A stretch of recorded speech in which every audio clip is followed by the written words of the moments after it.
মূল্য তালিকাটা নিয়মিত আপডেট করতে হবে। আমরা কিন্তু প্রায় সময় এসে দেখেছি যে মূল্য তালিকা একদিন দুদিন আগেরটা থাকে, আপনারা কাজ করেন না। পরিবর্তনের জন্য আপনাদের সহযোগিতায় আরও পরিবর্তন হবে।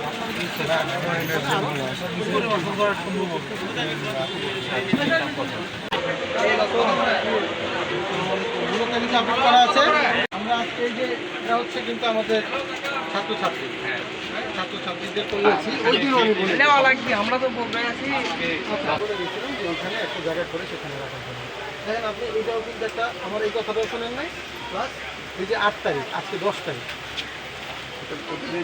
2 দিন আপনি এটা আপডেট করেন না, 9 তারিখ আর 10 তারিখ। এমন হতো যে মূল্য ঠিক আছে, আপনার ডেটটা চেক করা হয়নি।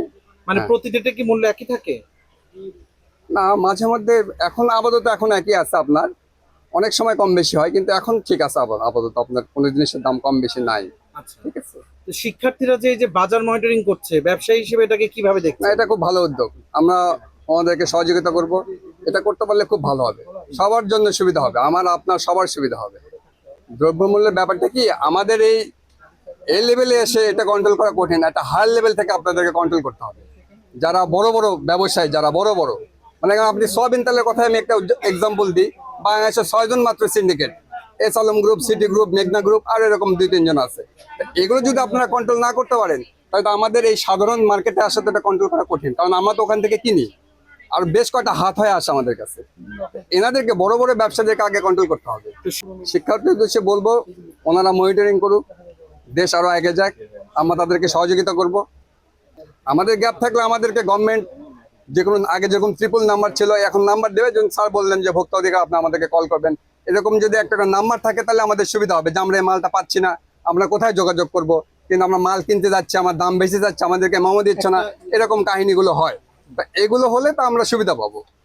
আমি আজকে কিনছি 20 কেজি। 20 কেজি 1 মণ করে কিনে রসিদটা দেখান, কত করে কিনছেন? রসিদ দেয় না। কেন দিবেন? দিবে না কেন? আপনার 16 টাকা ধরুক আর 166 টাকা ধরুক, তাতে আমার কোনো আপত্তি নাই। না, বলছিলাম কোচিং যে রসিদ আমাদের কাছে নাই। শোনেন, এই যে এইটা একটা আপনারা একটা কি করতেছেন, মিসকমিউনিকেশন, একটা গ্যাপ তৈরি করেন, ব্যবসায়ীদের সাথে একটা গ্যাপ তৈরি করেন।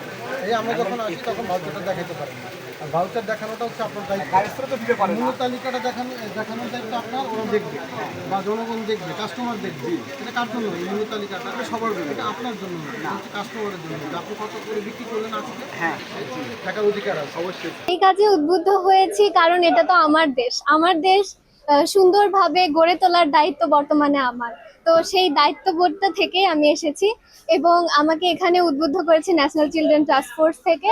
সেখানে আমরা সকলে মিলে এখানে বাজার মনিটরিংয়ে এসেছি এবং এখানে এসে দেখেছি অনেক সময় অনেক জায়গায় ত্রুটি রয়েছে।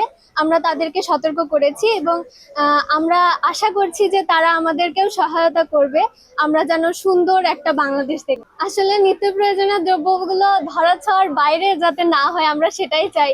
কারণ আমাদের দেশে যে সবাই উন্নত, আমাদের দেশ যে উন্নত সেটা নয়। আমাদের সকলে যে অনেক বড়লোক ফ্যামিলি সেটাও নয়, অনেকে নিম্ন আয়েরও মানুষ আছে। আমরা চাই যে প্রত্যেকটা ঘরে যেন খাদ্য পৌঁছে যায়।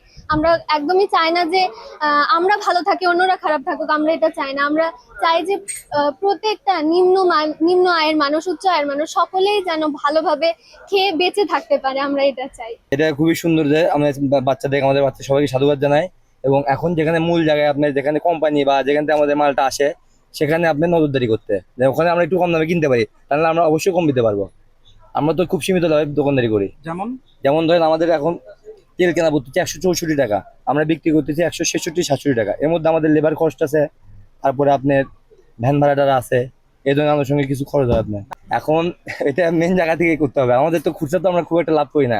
আমরা ওখানে যদি কম পাই আমরা অবশ্যই কম দেবো, আমরা তো বেশি রাখি না। আমরা চাই কিন্তু ওরা দেয় না, ওই আড়ত থেকেই দেয় না।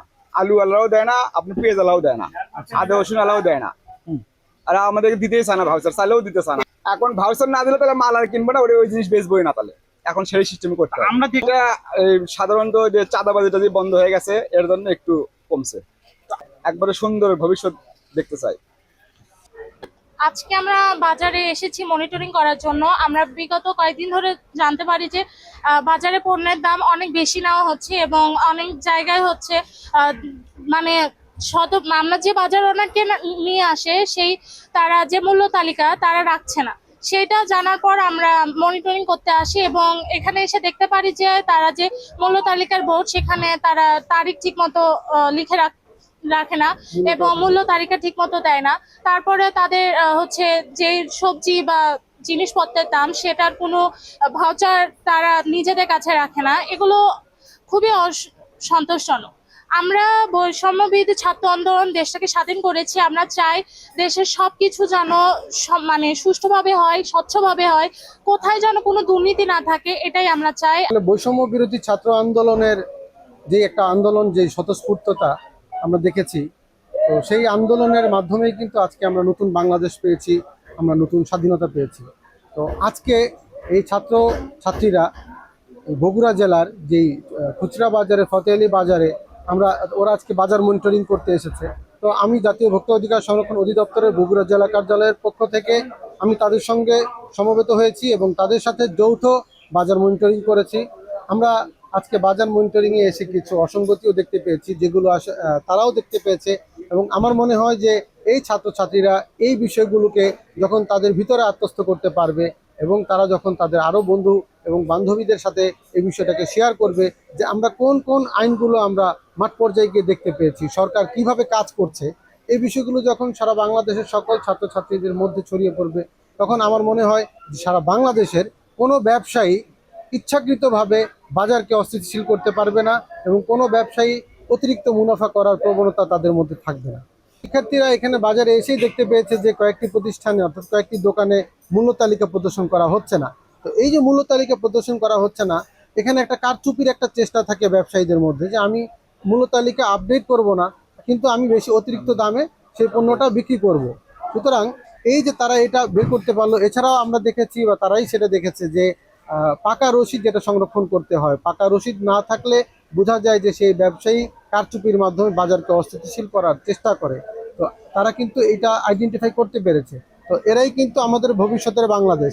এরা যদি এটাকে আইডেন্টিফাই করতে পারে এবং ব্যবসায়ীদেরকে আজকে সতর্ক করে গিয়েছে, পরবর্তীতে হয়তো বা আমরা তাদেরকে নিয়েই আইনের ব্যবস্থা গ্রহণ করব।